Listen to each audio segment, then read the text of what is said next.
that's in you is to be innovative, to defy the odds, to go against the grain, to go against tradition, to do a new thing, to do a radical thing.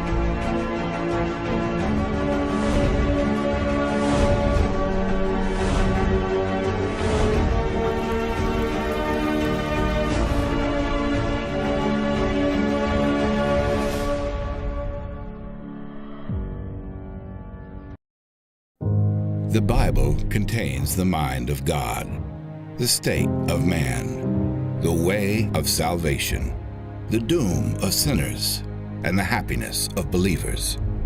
Its doctrines are holy, its precepts are binding, its stories are true, and its decisions are immutable. Read it to be wise, believe it to be safe, and practice it to be holy. It contains light to direct you, food to support you, and comfort to cheer you. It is the traveler's map, the pilgrim's staff, the pilot's compass, the soldier's sword, and the Christian's charter. Here, paradise is restored, heaven opened, and the gates of hell disclosed. Christ is its grand subject, our good, the design, and the glory of God, its end. It should fill the memory, rule the heart, and guide the feet. Read it slowly, frequently, and prayerfully. It is a mine of wealth, health to the soul, and a river of pleasure. It involves the highest responsibility, will reward the greatest labor, and will condemn all who trifle with its sacred contents. Pray it in, read it through, live it out, and pass it on.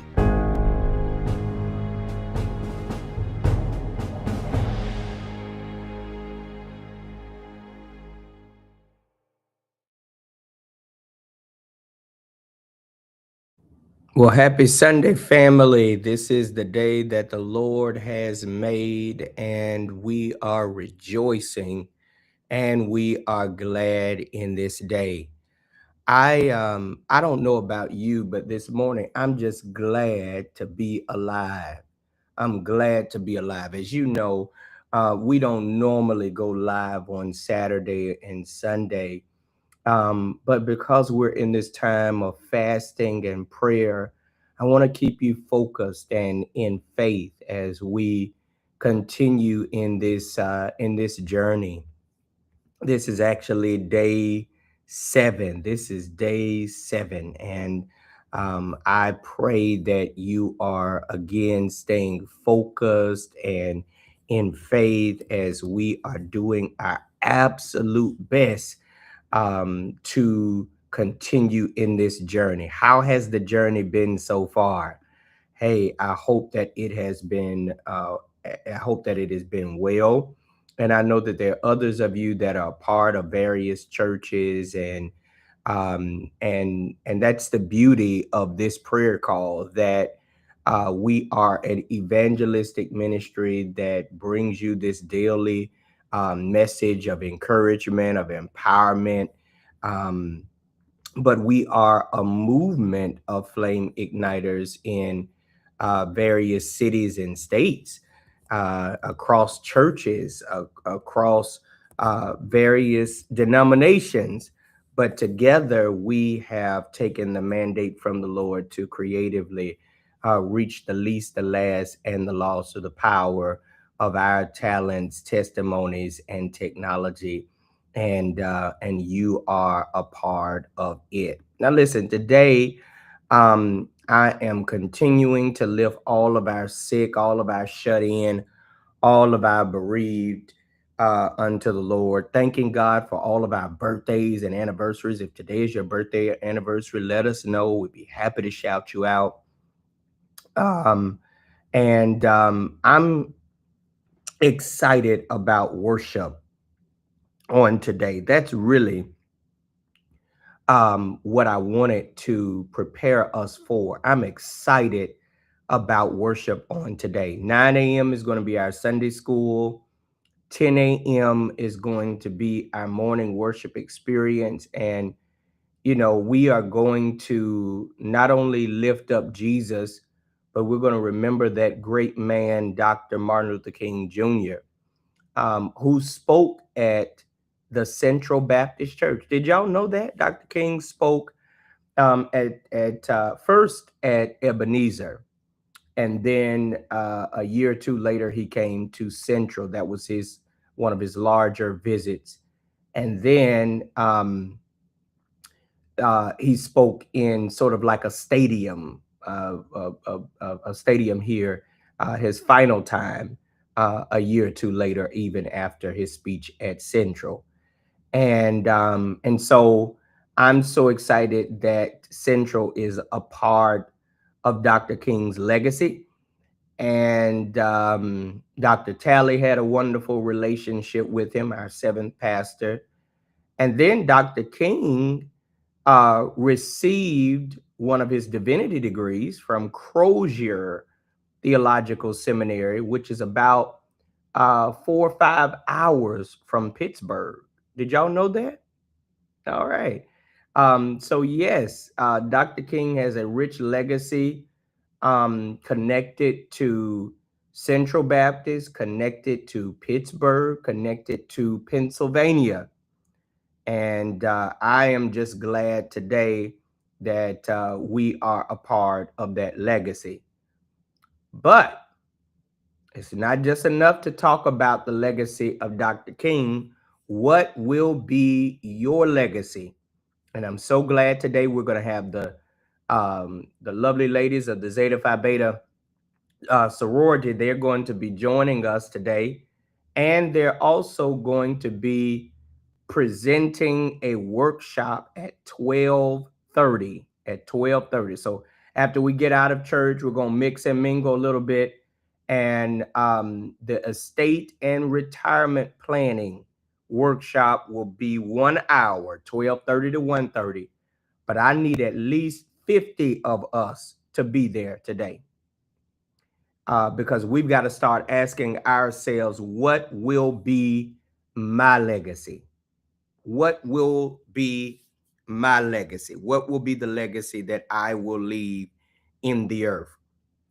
And so that is going to be from 12:30 to 1:30. This is not the only financial planning and financial literacy. We're going to have something every month.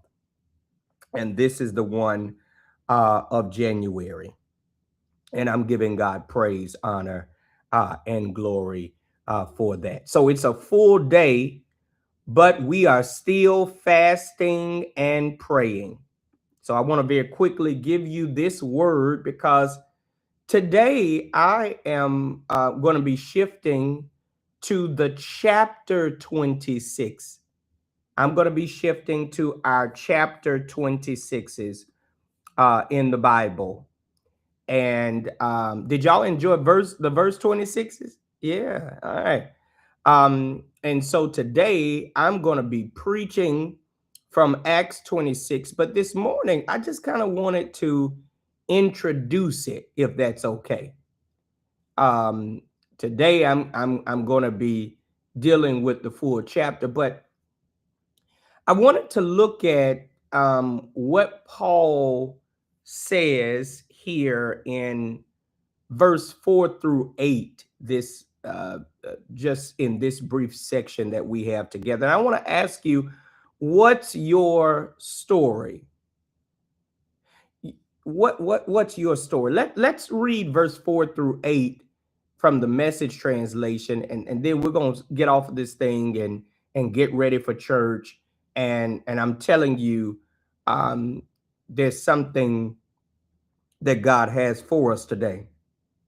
But notice what Paul says.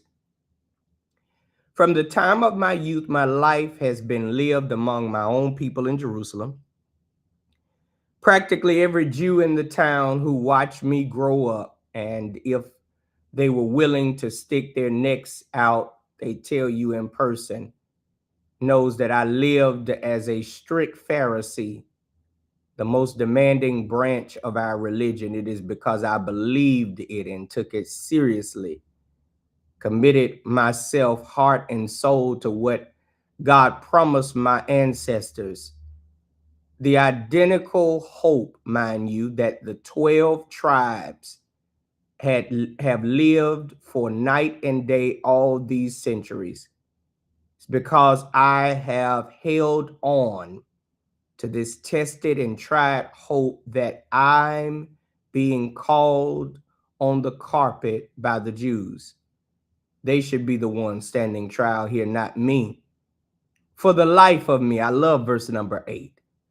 I can't see why it's a criminal defense or offense to believe that God raises the dead. And I want to talk about what's your story. Now, really, Paul, as you can see on the slide, Paul tells his story from verses 4 through verse number 18, and here's kind of the backdrop of this, that Paul in Acts chapter 26 is standing trial, but he views his trial as an opportunity. He views his trial as an opportunity. Every trial and tribulation is an opportunity. I want y'all to hear that today, that every single thing you go through is an opportunity to expand your story and or to tell your story. And this is why it's so important that you have the right perspective. And so Paul is standing trial. And he's standing trial, and he says, now, I got a story to tell. And it is God that is using this moment to tell my story. Now, this is interesting because today we're going to talk about the story of Dr. King. Of course, every Sunday we go to we go to worship, and worship is incomplete without visiting the story of Jesus Christ that impacts our story. But today I want you to think about, what has the Lord done in your life? Where has the Lord brought you from? And I love this because Paul says, from the time of my youth, he said, I lived among my people and I kept alive all of my traditions and my religions. I held on to hope. Watch this. But something happened. Verse number 8. He says, for the life of me, I can't see why it's a criminal offense to believe that God raises the dead.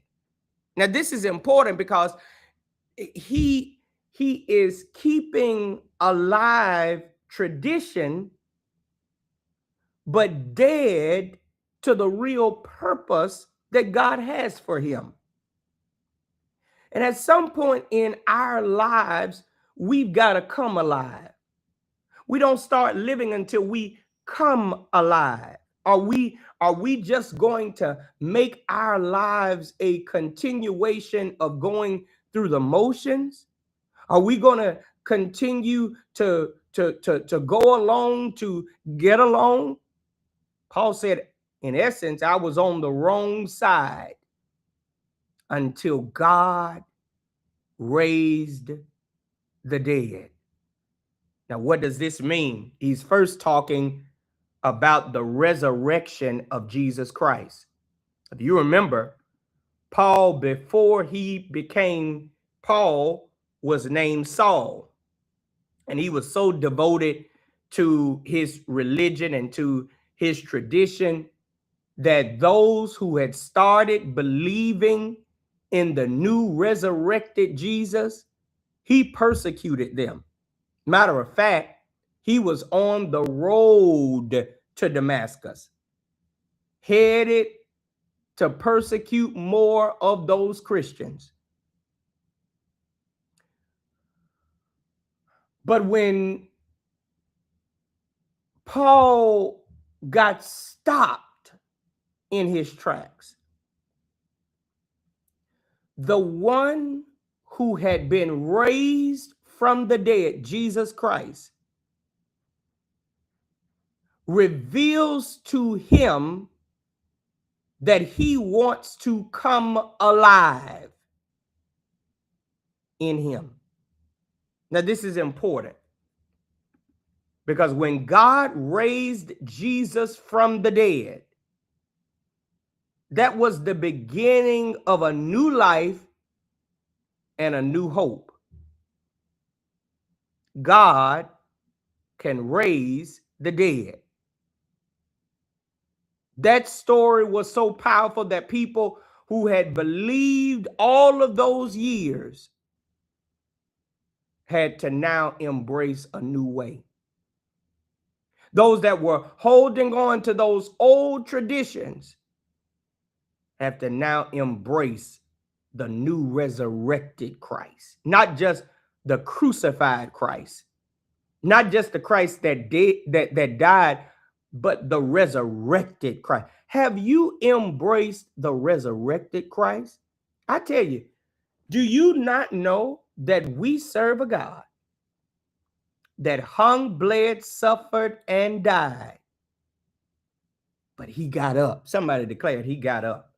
So Paul says we serve a God that raises the dead. And every time we have an opportunity to come in and worship, nobody should have to pump us and prime us, but we ought to rejoice simply because, excuse me, Jesus got up.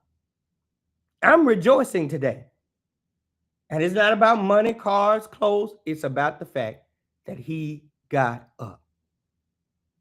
But then Paul says, God raised the dead, and that includes me. I was dead to purpose, dead to my identity, and on the wrong side. But God raised me from a spiritual dead state. Do you not know there are walking dead men? You say, what, Pastor? Yeah, there are people that are naturally alive, but are spiritually dead. And they live their lives through the stories of others. All they do is talk about the stories of others. But no, today we have an opportunity to get up in Jesus. Oh, have you ever thought about your resurrection story? Every time I come to worship, I think about the change that God has made in my life.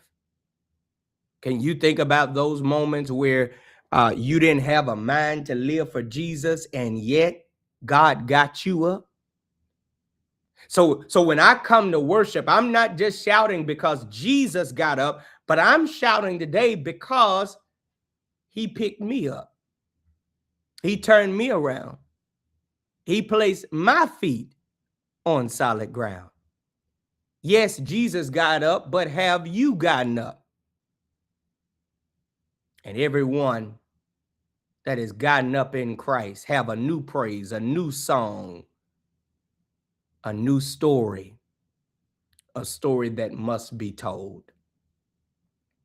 And so today, as you prepare to go into your day, I want you to seize every experience of your life through the perspective that Paul had. Now, I'm going to talk a little bit more, much more about Acts 26. So I want you to be at church, but I just wanted to prepare your hearts for the worship experience. That we're not just coming today to talk about the story of Jesus. We're not just coming today to talk about the story of Dr. King. But I want everybody that's got a story to think about the fact that every experience of our lives is a continual writing of our story and an opportunity to read out our story. You don't know the blessing of simply being alive today. And your seeing of this brand new day has an opportunity in it, that when I praise, I'm telling my story. When I worship, I'm telling my story. When I come together in the house of worship, I'm telling my story. When I lift my hands, I'm telling my story. When I open my mouth and I celebrate, I'm telling my story. But when I sit and pay attention to the word, I understand that he's still writing. When I engage in ministry, when I serve, when I become an active part of my church, that is the continual writing of my story. And when I get together around people that know that God is still writing stories, it becomes encouragement for me. Sometimes I feel down. Sometimes I feel like God is through with me. But I need somebody to know God is not through with you. God is still writing your story. But have you ever told how far you've come? And he hadn't brought you this far to leave you.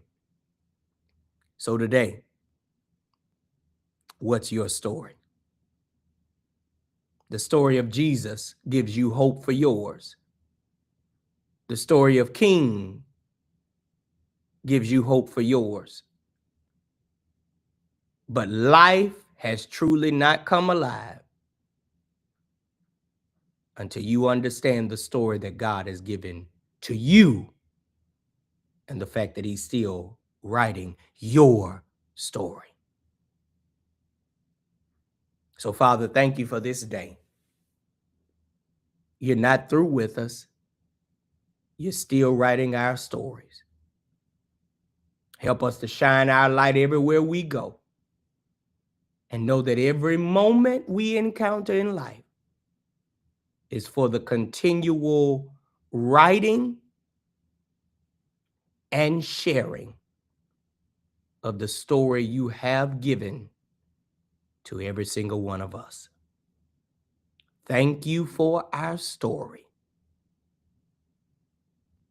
In Jesus' name, amen. Y'all, I need you, we're getting off. I need you to go and get ready. You're probably getting ready as you're listening to this. I want to see you at church today. Listen, if you've been blessed today by this message, you can share it and you can sow into this word and this work. You know the Cash App, $Ignite CDM. But listen, I want to see your face in the place or even in the virtual sanctuary. Today, I'm not preaching about what's your story. Today, our title, can I tell y'all? Now, y'all better act like you ain't heard it. But the title is I Had a Dream. I Had a Dream. Oh, it's going to be good. Listen, all right. God bless you. God keep you. I'll see you in church. I love you. Nothing you can do about it. 9 a.m. Sunday school. 10 a.m. worship. 12:30, our legacy workshop, estate and retirement planning in partnership with the Zetas of Pittsburgh. Man, it's going to be an awesome day. See you soon. Again, I love you. Nothing you can do about it. Be blessed.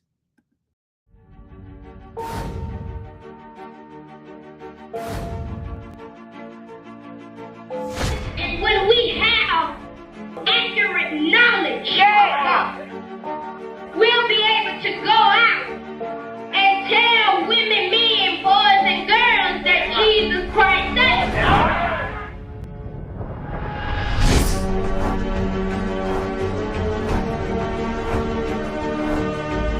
The spirit that's in you is to be innovative, to defy the odds, to go against the grain, to go against tradition, to do a new thing, to do a radical thing.